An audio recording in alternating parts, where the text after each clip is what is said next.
Bon, oui, d'accord. Oui.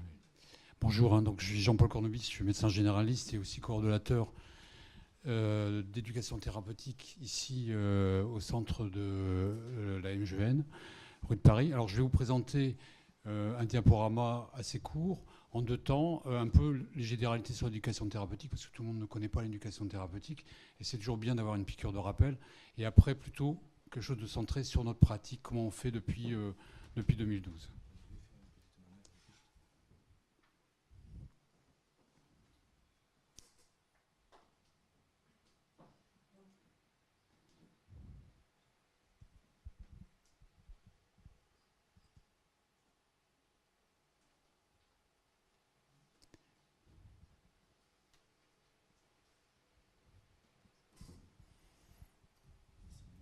Et d'ailleurs, avant de venir, je me suis permis de regarder sur YouTube une vidéo d'Alex Vigneault et je me suis dit, bon, ça va, je ne suis pas trop en dehors des clous par rapport à ce qu'elle disait.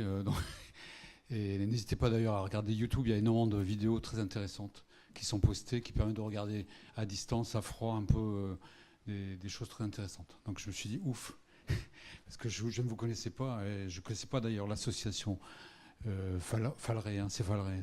Vous avez peut-être en parlé tout à l'heure, mais je ne connaissais pas. Et j'ai découvert donc un psychiatre que je ne connaissais pas dans ma formation, un psychiatre du 19e siècle qui avait l'air quelqu'un de formidable. J'espère que vous pourrez dire la même chose de moi. Comment? Non, non, c'est vraiment, j'ai vu mon inculture.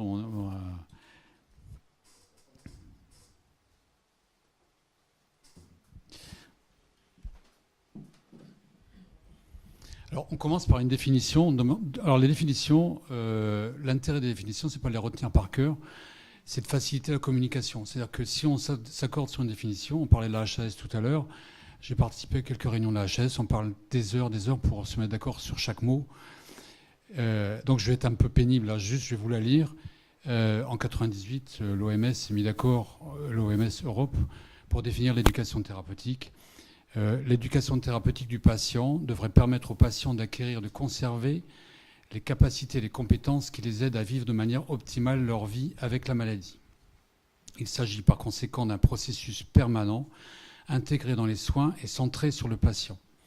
L'éducation implique les activités organisées de sensibilisation, d'information, d'apprentissage, de l'autogestion et de soutien psychologique concernant la maladie, le traitement prescrit, les soins, le cadre hospitalier et de soins, les informations organisationnelles et le comportement de santé de la maladie. Elle vise à aider les patients et leurs familles à comprendre la maladie et le traitement, coopérer avec les soignants, vivre plus sainement et maintenir ou améliorer leur qualité de vie.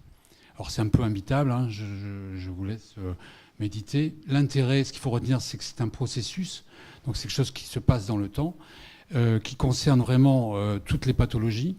Alors pour l'instant, il y a des crédits accordés uniquement aux pathologies ALD 30 en fait, c'est-à-dire vous connaissez certainement les pathologies donc reconnues de longue durée, parce qu'il y a une prise en charge, c'est structuré, c'est-à-dire qu'on ne peut pas faire n'importe quoi, et c'est justement ce qui distingue l'éducation thérapeutique de ce qu'on appelle les éducations en santé, qui sont un domaine beaucoup plus vaste, dans lequel on distingue trois composantes, donc l'éducation pour la santé, l'éducation à porter soins et secours, et enfin l'éducation thérapeutique.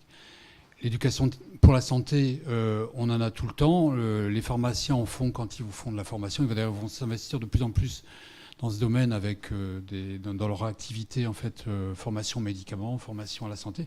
Et ça s'adresse vraiment à tout le monde, pas forcément à des pathologies ciblées.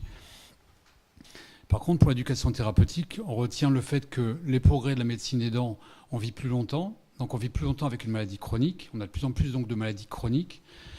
L'accès aux soins est de plus en plus optimal, malgré encore des grands écueils. En fait, il y a quand même de plus en plus de gens qui peuvent se soigner. L'autodétermination, c'est quelque chose de nouveau en France parce que c'est beaucoup plus un concept anglo-saxon. Anglo-saxon, c'est une posture philosophique où on apprend à se déterminer par rapport à sa maladie. Donc on a une espèce de rupture par rapport à une médecine paternaliste, un peu héritée des Lumières en France, en fait, où c'était le médecin qui disait, d'ailleurs on disait c'est vous le docteur, hein, vous savez, moi je ne sais pas, je me contente de suivre ce que vous dites. On était patient, en fait, à une autre médecine où l'usager se prend en main, se prend en charge, en fait. Et en fait, la notion de santé, qui est maintenant envisagée, je reviendrai là-dessus après, comme un bien. Donc du coup, cette notion de santé envisagée comme un bien change les postures et on parlera d'usager, avec notamment pour nous une descente vraiment très, très de notre piédestal de médecins, on devient des prestataires de services. Ça ne plaît pas aux médecins. Moi, j'ai beaucoup de collègues qui se battent contre cette idée d'usager parce qu'ils disent oui, mais moi, je n'ai pas fait des études de médecine pour devenir prestataire de services. Ça permet à Martine Aubry de nous mettre des contredanses maintenant, nous taxer comme les commerçants en fait. En ville, quand on explique qu'on va faire des visites à domicile, c'est pour rendre service à des gens qui ne peuvent pas se déplacer. Elle nous dit maintenant, je veux faire des égalités partout, je ne veux pas qu'il y ait de différence. Donc il y a une espèce de rabaissement de la profession médicale, alors qui peut être intéressante, mais qui explique un peu les difficultés qu'on peut rencontrer même au sein de notre propre profession à inciter nos collègues à faire de l'éducation thérapeutique. Parce que le médecin aime bien toujours avoir cette posture un peu de sachant, en fait. On reviendra un peu là-dessus. Alors, une interrogation éthique, parce que l'éducation thérapeutique, le mot éducation était quelque chose de choquant. On n'éduque pas un adulte, Hannah Arendt. Il faut savoir qu'en aucune façon, et ça les promoteurs, tous les gens qui ont fait l'éducation thérapeutique, qui ont fait une formation, ont été formés par différentes structures, c'est quelque chose de récurrent. On n'a jamais forcé les gens à faire de l'éducation thérapeutique. Ça, c'est quelque chose de totalement libre. Et le refus de l'éducation thérapeutique peut être même considéré comme l'usage du droit, en fait. Et c'est pas évident à tenir comme position parce que beaucoup de financeurs, notamment, nous diraient bah oui, écoutez, moi je veux bien financer l'éducation thérapeutique, mais à condition que ça soit obligatoire. Parce que si c'est obligatoire, les gens vont observer leur traitement et puis vont arrêter d'être hospitalisés parce qu'ils vont arrêter leur traitement. Ça sera beaucoup plus pragmatique, etc. Enfin, c'est une logique, je veux dire, un pragmatisme en fait dans lequel nous on doit lutter au niveau de nos instances, nos représentations, en fait dire non, et c'est d'ailleurs un écueil de l'évaluation parce que considérer quelqu'un qui arrête par exemple une éducation thérapeutique en plein milieu, il a fait usage de son droit, on ne peut pas dire que c'est un échec de l'éducation thérapeutique. De la même façon qu'un patient qui se fera plus facilement hospitalisé, c'est pas forcément un échec de l'éducation thérapeutique, ça peut être aussi le signe qu'il connaît mieux sa maladie, donc il anticipe. Donc les critères d'évaluation, on va revenir tout à l'heure, sont compliqués. Mais il faut savoir que l'éducation thérapeutique, en aucun cas, n'est imposée, elle est proposée. La santé mentale, là vous avez toutes les définitions, je ne vais pas revenir dessus, mais ce qu'il faut savoir surtout, c'est que finalement, elle est indéfinissable, surtout en santé mentale. Le mot santé est déjà compliqué parce que c'est la notion d'un bien-être. Vous avez vu un état de bien-être dans lequel une personne peut se réaliser, surmonter les tensions normales de la vie, accomplir un travail productif, contribuer à la vie de sa communauté. C'est une espèce d'idéal, en fait, que même, je veux dire, les gens, entre guillemets, dits normaux, ne sont pas censés avoir atteint. Donc, parler de santé mentale, c'est toujours quelque chose de compliqué. Par contre, c'est reconnu comme un bien, donc c'est effectivement quelque chose qu'on peut... c'est un but, en fait, auquel on doit atteindre. Et c'est pas forcément donc l'absence de maladie, la santé. Ça, c'est important de dire que la santé n'est pas forcément le fait d'être en bonne santé. Ça ne veut pas dire qu'on n'a pas de maladie. C'est pour ça que la promotion, la protection et le rétablissement de la santé mentale sont des préoccupations centrales pour les personnes, les collectivités, les sociétés partout dans le monde. Alors, quand commence l'éducation thérapeutique ? Alors, il y a deux croyances. Il y a une croyance qui laisse à penser que l'éducation thérapeutique débute dès qu'un soignant commence à expliquer la maladie à un patient. Je vous explique, donc je fais l'éducation. Et c'était d'ailleurs le problème de beaucoup de mes confrères qui m'ont toujours dit moi j'ai toujours fait l'éducation thérapeutique. Moi j'ai toujours expliqué aux patients ce qu'ils avaient, donc je ne vois pas l'intérêt en fait. L'autre croyance c'était de croire que parce qu'on est dans un lieu précis qui s'appelle lieu d'éducation thérapeutique, on faisait de l'éducation thérapeutique. Donc c'est pas comme ça. L'éducation thérapeutique, ça s'apprend d'abord pour les soignants, et c'est vraiment une relation authentique. Donc éduquer, c'est pas un cours magistral. Soit j'ai mis une flèche en fait, en ne dévalorisant pas le cours magistral. C'est pour dire que ce n'est pas ça. Ce n'est pas non plus un sachant qui est tout en haut d'une pyramide de livres, parce qu'il n'y a pas que les livres. Et j'aime bien la phrase de Dewey, en fait, qui est un penseur américain, en fait, qui a beaucoup pensé sur l'éducation. L'éducation est un progrès social. L'éducation est non pas une préparation à la vie, l'éducation est la vie même. Et ça, c'est le grand avantage des anglo-saxons par rapport à nous, parce que nous, on a tous des mauvais souvenirs, ou des bons souvenirs de nos profs, mais on est resté dans cette thématique du prof, l'élève. Alors, il y a peut-être beaucoup de prophéties, hein, je ne sais pas si... mais chez les anglo-saxons, l'éducation, c'est pas péjoratif. Donc on dit éduquer, ce n'est pas... c'est pas prendre les gens pour des imbéciles et puis forcément les amener par la main, les prendre par la main, en fait. Alors, quand commence l'éducation thérapeutique? Donc, on estime que dès qu'il y a une rencontre entre un patient et un soignant, il y a une éducation thérapeutique possible. Il suffit pour cela que l'intention d'éduquer soit présente chez le soignant. Donc, on peut parler de posture éducative. Mais ça ne suffit pas. Et il peut y avoir d'ailleurs des malentendus. Moi, je parlais de gens qui veulent éduquer en disant « je vais vous apprendre ce que vous avez, je vais vous apprendre la bipolarité », puisque là, on parle de bipolarité. Et moi, le fait de côtoyer des patients bipolaires, je me suis rendu compte que je pouvais même l'empathie à ses limites.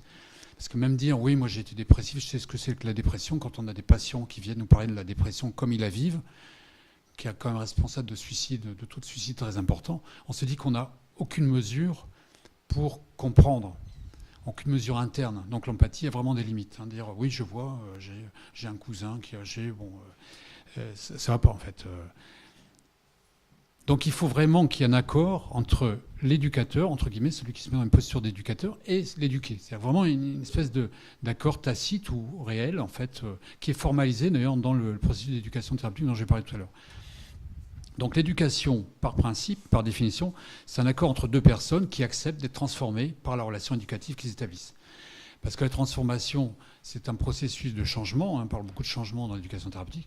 Mais ça change autant le patient, l'usager. Je vais parler beaucoup de patients parce que je suis médecin, mais vous voyez pas, c'est un peu les reliquats de mes formations. Mais si vous sentez mieux avec usager ou client, pour les anglo-saxons, ça ne les gêne pas. Enfin, on parle de client aussi, même si nous, ça nous choque plus d'entendre parler de client. Mais s'il y a une relation authentique entre un éducateur et un patient, les deux seront transformés par la relation. Et moi, j'avais eu l'occasion d'avoir une formation avec Anne Lacroix, qui est en Suisse, qui fait de l'éducation thérapeutique depuis très longtemps. Parce qu'en fait, au début, l'éducation thérapeutique a été formalisée notamment en Suisse, dans un service de diabétologie, où un diabétologue a eu l'idée intelligente de faire venir un psychologue pour essayer de comprendre pourquoi les patients ne s'arrangeaient pas. Alors, on l'a expliqué tout. L'insuline, les traitements, etc. Puis ça ne marchait pas. Puis la psychologue, qui est extrêmement menue, qui est extrêmement discrète, s'est mise à la portée des patients. Ça s'est mis à dire, oui, attendez, quand vous parlez, on ne comprend rien. Les gens, ils vous disent toujours oui, oui, mais vous ne vous rendez pas compte de leur souffrance dans la vie de tous les jours, comment ils font. Vous répondez à aucune des questions pratiques, etc. Donc, elle a fait vraiment beaucoup évoluer l'éducation thérapeutique dans le... Alors là, c'est un truc un peu personnel. Je suis médecin généraliste, je milite aussi dans une association libérale. Donc on ne fait pas d'éducation thérapeutique, c'est pour le docteur Muller, on ne fait pas d'éducation thérapeutique uniquement à l'hôpital. Ça peut se faire aussi dans des maisons de santé pluriprofessionnelles. C'est-à-dire qu'il y a une ouverture possible par la formation d'équipes pluriprofessionnelles, pharmaciens, kinés, orthophonistes, médecins bien sûr, diététiciens, etc. Par contre, il faut qu'ils aient tous une formation d'éducation thérapeutique. Il faut tous, et maintenant, experts usagers. Donc ça sera une place de plus en plus importante attendue. C'est-à-dire qu'il faut qu'il y ait vraiment des patients qui s'investissent, parce que c'est vraiment aussi une formation, parce que c'est pas parce qu'on a une pathologie qu'on sait en parler. Il y avait une patiente, moi je vais le souvenir, je prends l'exemple du diabète, qui était aveugle, qui avait été amputée, disant moi je vais faire l'éducation thérapeutique pour expliquer aux patients diabétiques ce que c'est si on n'a pas pris son traitement. Et je ne suis pas sûr que ce soit le bon exemple à donner à quelqu'un qui vient de découvrir sa maladie, de voir quelqu'un qui est amputé, qui est aveugle, qui va vous dire, voyez, voyez, c'est un mauvais exemple, mais donc il y a aussi un savoir-faire, à dominer, même du côté de l'usager, en fait.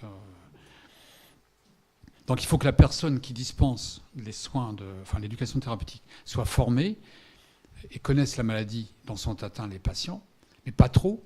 Parce que si c'est trop, on va devenir dans le cours de tout à l'heure, et que le parcours éducatif soit aussi en lien avec les données actualisées de la médecine. Donc il ne s'agit pas pour que le patient se rende compte qu'au terme de sa formation, que son psychiatre lui dise des âneries, son médecin lui donne des...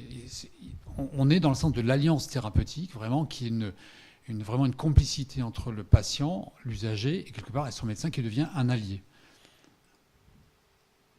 Alors, comment savoir si l'éducation est utile, l'éducation thérapeutique est utile? Ça, c'est vraiment la thématique de l'évaluation. Donc, on a plusieurs outils. Donc, la construction, l'organisation des connaissances, la confiance que le patient accorde à ses connaissances, l'acquisition d'un vocabulaire médical, l'analyse et l'interprétation des résultats, la résolution des problèmes et des décisions pertinentes pour assurer la sécurité vitale et une meilleure connaissance de soi. En fait, en gros, c'est une augmentation des compétences d'auto-soin et des compétences psychorelationnelles qui se mesurent, qui s'évaluent avec le patient lors d'un bilan qui est plusieurs rencontres. Nous, on fait un bilan à l'issue du programme, 3 mois et 6 mois après, voire 1 an après. En sachant que c'est quelque chose de pas évident. L'une des évaluations qu'on utilise le plus facilement, c'est à l'issue de chaque atelier, on demande aux patients de remplir un questionnaire anonyme sur la satisfaction, l'échelle de Likert, c'est-à-dire est-ce que vous avez été satisfait par le programme. On a parfois des notes qui nous remettent en question sans trop savoir qui l'a formulé. Enfin bon. Alors là, je vais vous parler un peu plus de ce qu'on fait, nous, ici, au Centre de santé mentale. Je dis ici parce que les séances se déroulent dans cette salle. Donc le patient, entre guillemets l'usager, est adressé soit par son médecin traitant, soit par son psychiatre au centre de santé mentale de 234 rue de Paris, groupe MGN. Il va rencontrer un psychiatre. Ce psychiatre va, entre guillemets, je ne l'ai pas voulu marquer parce qu'il y a une concertation, il va voir si le patient est vraiment motivé, enfin, relativement motivé. Il va voir si l'adéquation entre le diagnostic et le groupe est porté, s'il n'y a pas une erreur du diagnostic qui ferait qu'un patient bipolaire se retrouvait dans un groupe schizophrène ou bien un patient dépressif dans un groupe de bipolaire, ce qui peut faire changer un groupe, ça peut faire sauter un groupe, je veux dire, s'il y a une inadéquation déjà d'adressage. Dans un deuxième temps, il va rencontrer un membre de l'équipe d'éducation thérapeutique qui va faire ce qu'on appelle, avant on appelait ça le diagnostic éducatif, maintenant ça s'appelle un bilan éducatif partagé, qui dure à peu près 1 heure, 1 heure et demie, et dans lequel, en fait, le patient va expliquer comment il s'en sort, comment il fait, l'état des lieux, en fait, de sa pathologie, et sans avoir un point de vue médical. C'est-à-dire que l'interlocuteur n'a pas forcément connaissance du dossier médical. C'est-à-dire qu'il va vraiment dire comment il vit sa maladie, comment il se la représente. On va faire un état des lieux de ses compétences, donc les compétences psychosociales et d'auto-soin. Je ne fais pas le détail de toutes les compétences, en fait. Et au terme de cette évaluation, qui est interactive, qui parfois peut être ferme du temps, parce qu'1 heure et demie, c'est pas forcément facile à tenir. On explique au patient ou à l'usager les modalités, c'est-à-dire comment ça va se passer. Chez nous, entre guillemets, je dis chez nous, il y a 12 modules. 12 modules qui se passent ici, en fait, rue d'Antin, les vendredis après-midi, donc de 14h à 16h, en fait. Et ensuite, au terme donc, de ce programme, nous avons des évaluations, donc immédiate, 3 mois, 6 mois et 12 mois en fait. Le fil rouge de notre programme, donc je ne vais pas détailler le programme, ça serait trop long, c'est un constat, c'est celui de la vulnérabilité. On en parlait tout à l'heure, on en parlait parce que je vous ai écouté tout à l'heure. Donc vous en parliez de la vulnérabilité, c'est quelque chose d'extrêmement important, mais on ramène la vulnérabilité à l'échelle quelque part matérielle, c'est-à-dire le schéma stress-vulnérabilité va vraiment nous servir de fil rouge. Donc vous avez en horizontal la vulnérabilité, en ordonnée,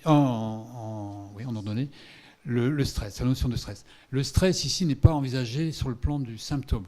Le stress est envisagé sur le forme de l'ambiance dans laquelle on est, c'est-à-dire l'insécurité, la violence, la relation aux autres, le travail, enfin le fait de faire ses courses en ville, le fait de prendre le métro quand il y a du monde, le fait d'aller à une manifestation, etc. Donc en fonction du degré de vulnérabilité qu'on a, donc on se déplace ici sur cette ligne, qui est la position n'est jamais fixe. En fonction du degré de vulnérabilité, on va avoir un maximal de stress tolérable. Et ce maximum de stress va nous donner ce que nous, on entend par stress. On va avoir des symptômes, c'est-à-dire une douleur dans le ventre, des palpitations, sécheresse de la bouche, enfin, voire des symptômes d'angoisse, enfin, etc., etc. Donc cette ligne, vous voyez, elle est pas comme ça tout en haut, elle descend, parce que plus notre vulnérabilité est grande, plus la tolérance au stress sera faible.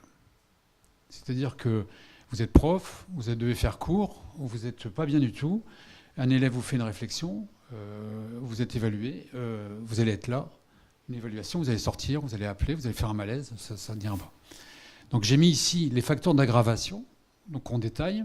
Alors ces facteurs d'aggravation, on les détaille à chaque fois avec les patients. C'est-à-dire qu'on demande aux patients, au groupe, parce que c'est le groupe qui interagit, quels sont pour vous les facteurs d'aggravation. Et je suis toujours surpris, notamment quand on a la thématique de la drogue, parce que souvent je transpire dans la mesure où souvent on a beaucoup d'avantages avec la drogue, l'alcool, etc. Et j'ai très peu d'inconvénients. Donc c'est pas le but quand même, nous on est médecins, on n'est pas là pour vendre. Les gens nous disent oui c'est formidable, ça me permet de tenir, grâce à ça, etc. Puis on dit ouais, attends, oui, mais est-ce que... Donc, vous allez me dire, il y a un peu de manipulation, hein, est-ce que de la part du formateur, mais c'est vrai qu'on ne peut pas se permettre non plus d'avoir uniquement des aspects positifs. Mais il faut savoir que l'addiction, la non-observance des traitements, l'isolement, la précarité sont des facteurs d'aggravation de la vulnérabilité.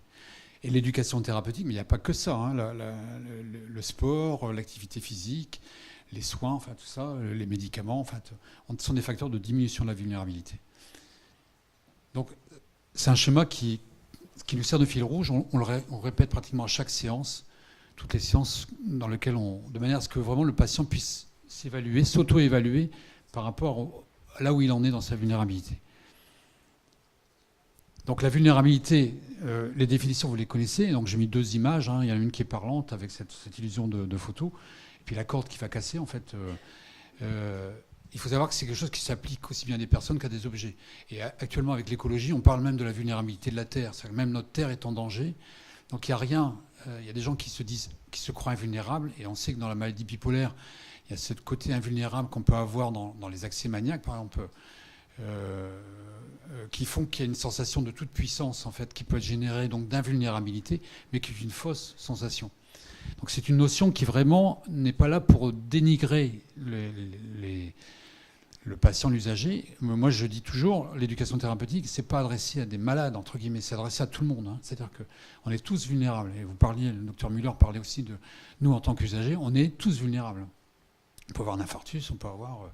On parle de vulnérabilité en cardiologie. On utilise d'ailleurs le même schéma en cardiologie, parce que je suis parti d'un comité assistance cardiaque, et j'étais content qu'ils utilisent le même schéma stress-vulnérabilité en cardio. Donc c'est vraiment un concept qui est important d'intégrer et de ne pas stigmatiser. Parce que si on stigmatise, on dit oui, je suis vulnérable... On retombe dans ce fameux adage « pas capable égale coupable ». Vous savez, c'est un peu la culpabilité, c'est ça. Je ne suis pas capable, donc je suis coupable. Je suis vulnérable, on m'a toujours dit que je n'étais pas comme les autres. Je ne suis pas capable de le faire, etc. Non, on a des forces. Et d'ailleurs, ça j'ai bien aimé dans votre intervention en disant la vulnérabilité nous donne des forces aussi, des capacités. Et on va en parler tout de suite dans les compétences. C'est le 2e volet, j'ai presque terminé. Hein. Je veux dire, j'ai presque le stress. On le définit, quand je dis on, donc toujours dans notre fil rouge, de façon très simple, comme des contraintes supérieures des ressources. Quand vous avez des contraintes, alors c'est presque un terme mécanique, si je prends une règle en bois et que je lui donne des contraintes, je vais la casser à un moment donné, c'est-à-dire que les contraintes que je vais lui donner seront plus fortes que ses ressources en tant que bois. Si je fais ça avec du Kevlar, eh bien, ça ne marcherait pas. Donc quelque part, en augmentant ses compétences, on va le voir après, on peut diminuer sa vulnérabilité, donc augmenter sa résistance au stress.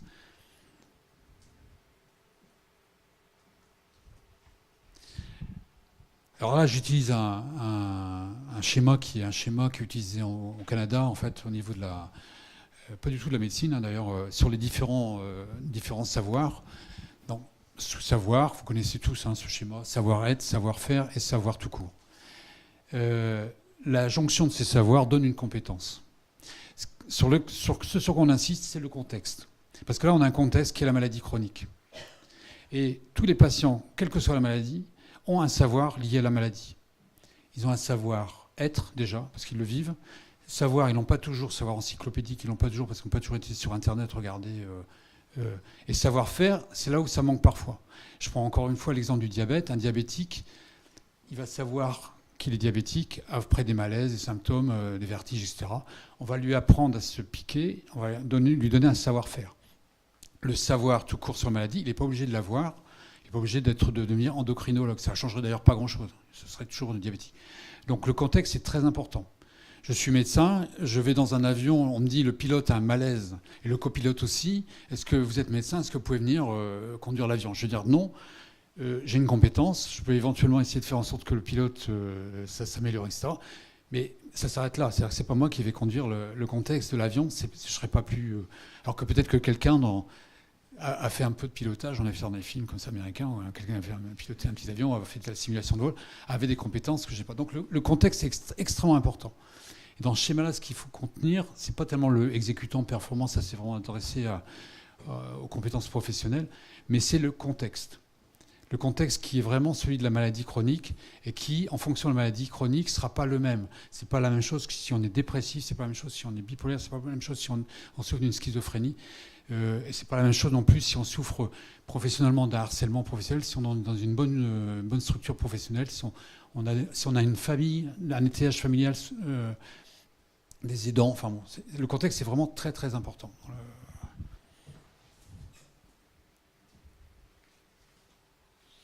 Donc, notre programme, c'est 12 modules. En gros, 6 modules sur la maladie, sur les traitements médicamenteux et les traitements non médicamenteux. Encore une fois, je me bats un peu contre l'espèce de préjugés de mes collègues qui veulent croire que l'ETP, c'est un soin en lui-même et que ça fait de la concurrence aux psychothérapies. En fait, pas du tout. C'est simplement, au contraire, expliquer un peu psychothérapie. Il y a plus de 400 psychothérapies, donc les gens ne sont pas toujours à même de se repérer. En fait, dans ce module aussi, on présente les usagers, les maisons des usagers. On invite un usager, c'est pour ça qu'on a besoin de vous, en fait, à parler de sa pathologie, de la pathologie, comment il la vit et comment surtout il fait pour s'en sortir. Quels sont les je ne vais pas dire les trucs, mais on appelle ça les self-help, les espèces de comment il se débrouille en fait avec sa pathologie, comment il se débrouille avec la vie en fait, ce qu'on fait un peu tous normalement en vacances, hein, voilà. Comment tu fais? Là, je dois acheter une maison. Comment tu fais? Alors aux États-Unis, il faut savoir que les pathologies bipolaires sont beaucoup mieux encadrées. Il y a même des assurances qui s'occupent de placer l'argent, parce qu'il y a des gens qui sont extrêmement riches, qui souffrent de pathologies bipolaires et qui sont donc, par contre, ont besoin d'une aide pour gérer leurs biens en fait. Donc on en est loin hein, en France. Il y a plutôt une espèce de stigmatisation en fait. Encore malheureusement, on est plutôt dans le risque de précarité. Mais c'est pour dire qu'en fait, il faut vraiment développer ces moteurs. Et je pense notamment à la schizophrénie où un patient avait été réveillé comme ça par Ron Coleman, qu'on avait vu, je ne sais pas si vous étiez venu, quand il y avait l'entendeur de voix qui était venu parler. C'est quelqu'un qui était schizophrène, qui avait vraiment... il y avait 200 personnes dans la salle. Enfin, tout le monde était tétanisé en train de l'écouter parce qu'il avait ses hallucinations auditives en même temps qu'il nous parlait. Et un patient qui, à la suite de son discours l'a rencontré, il a été, stimulé par cette rencontre. C'est-à-dire, tu peux t'en sortir. Et on a enfin 6 modules concernant le corps face à l'alimentation, l'addiction. Donc c'est moi et mon alimentation, moi et l'addiction, moi et le logement, moi et l'hygiène, moi et le sommeil, et moi et l'activité physique et sportive. Et on a un dernier module dans lequel on invite les patients à amener, ici, un proche, pour expliquer, pour qu'ils se rencontrent un peu, pour discuter, pour dialoguer éventuellement avec le groupe et avec donc nous, les formateurs, de l'éducation thérapeutique, comment il la vit, comment il vit la maladie, et ça permet d'aider et de soutenir, de stimuler, surtout d'éviter le problème de l'isolement, hein, la solitude.